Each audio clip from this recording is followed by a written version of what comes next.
प्रत्येक दल संगठनर जी गणतांत्रिक अधिकार जी गणतांत्रिक आंदोलन करबले विचारे गणतांत्रिक आंदोलन करक आमार जेतिया NRC आमी सम्पर्के जेतिया NRC आमी सृष्टि करिছো সেই সময়ত আমি সকলৰ লগত আলোচনা কৰিছো আসলকে আমি আলোচনা কৰিছো কিন্তু जी काम प्रशासनर है সেইখিনি काम प्रशासने কৰিব লাগিব और যদি এটা সাধাৰণ ৰাইজে प्रशासনৰ काम কৰিবলগীয়া হয় তেতিয়া प्रशासने নিজৰ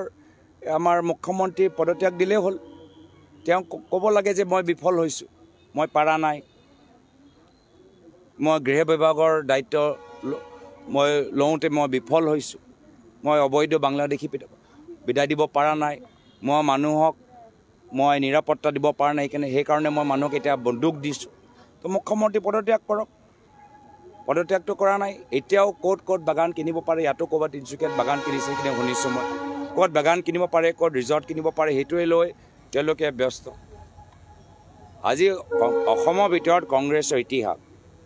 গণতান্ত্ৰিক আন্দোলন কৰা সকলৰ লগত আমি আলোচনা কৰিবলৈ প্ৰস্তুত ভাষা আন্দোলন সময়তে হওক তেল আন্দোলন সময়তে হওক NRC সময়তে হওক কাৰ বিৰুদ্ধে কোনে থিয় হৈছে তো সেই কাৰণে কোনো যে নিজৰ হাতত আইন নলয় তাৰ দায়িত্ব এখন চৰকাৰ আৰু যদি চৰকাৰে সেই দায়িত্বটো